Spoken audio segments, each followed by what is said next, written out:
Welcome to Democracy Now!, democracynow.org, the Quarantine Report. I'm Amy Goodman. Israel's continued its ferocious bombing and shelling campaign on the Gaza Strip for an 11th straight day, bringing the Palestinian death toll to at least 231, including 65 children.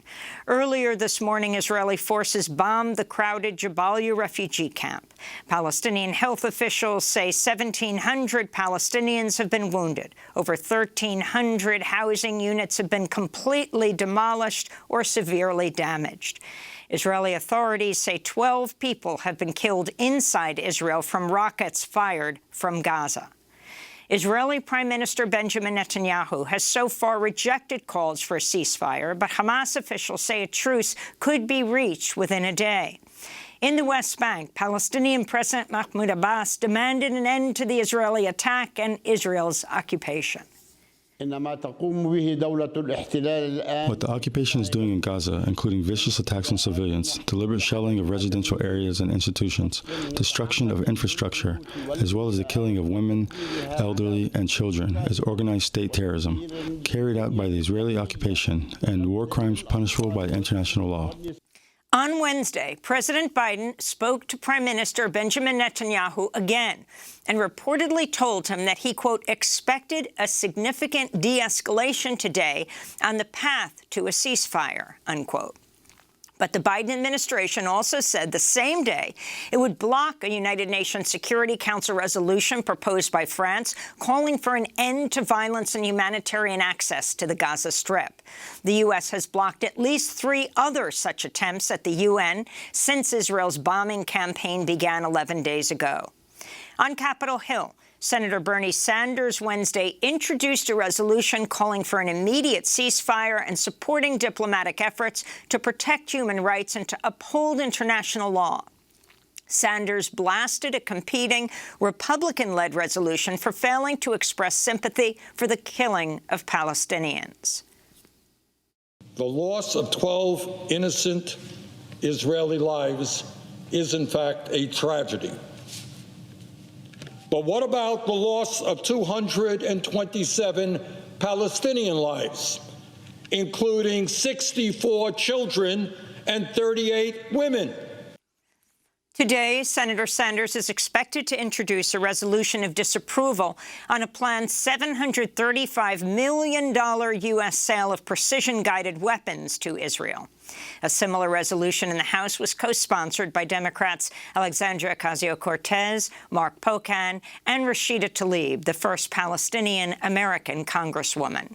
Ocasio-Cortez tweeted, quote, "The United States should not be rubber-stamping weapons sales to the Israeli government as they deploy our resources to target international media outlets, schools, hospitals, humanitarian missions, and civilian sites for bombing," unquote.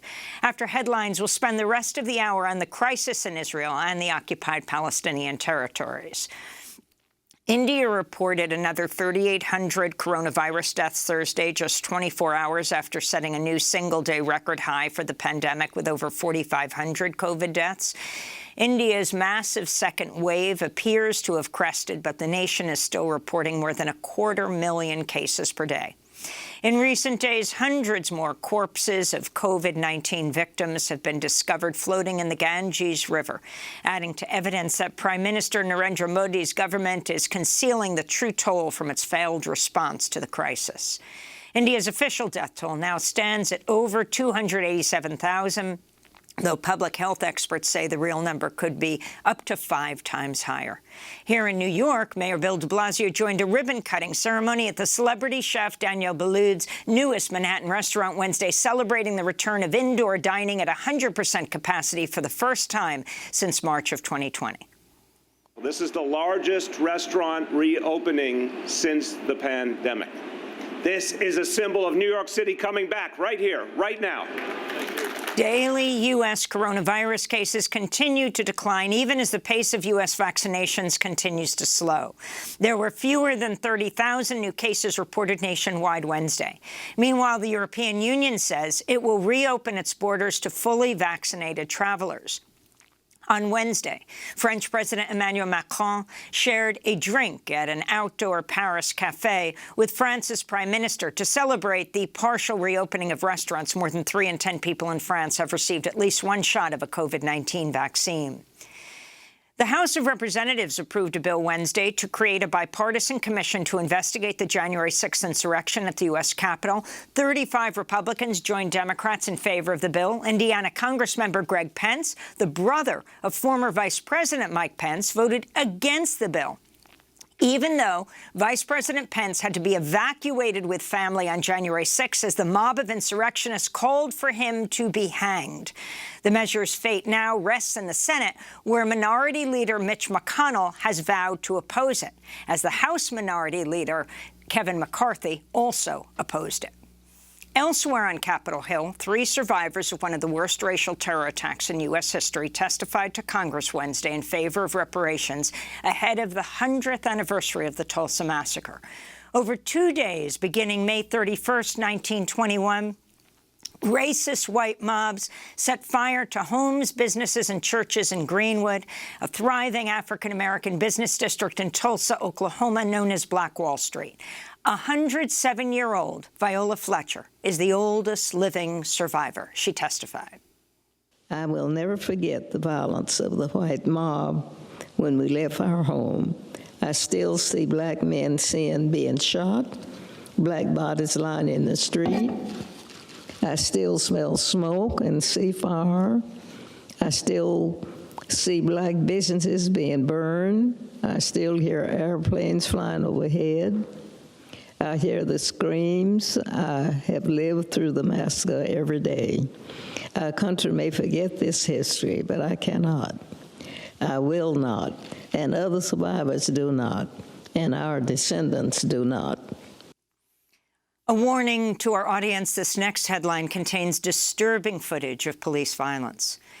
The Associated Press has obtained video of Louisiana state troopers electrocuting, beating, and dragging Ronald Green, a black man, who was killed during a 2019 traffic stop in Monroe, Louisiana. AP released portions of the 46-minute video showing one officer putting Green in a chokehold and punching him in the face, while another can be heard calling him a stupid MFer. He uses the full word. After the beating, AP reports the officers left Green unattended, moaning and face down for more than 9 minutes as officers refused to render aid, instead washing blood off their hands and faces. Ronald Green arrived dead at an area hospital with 2 taser prongs in his back. Police initially told Green's family he died of a car crash. Green's families filed a federal wrongful death lawsuit. A North Carolina jury has awarded $75 million in damages to compensate 2 brothers who spent more than 3 decades in prison after they were falsely convicted of rape and murder. Henry McCullum and Leon Brown, who are both black and have intellectual disabilities, were sentenced to death over confessions that for years they said were coerced. They were released in 2014 after an investigation by the North Carolina Innocence Inquiry Commission found DNA evidence implicated another man in the crimes.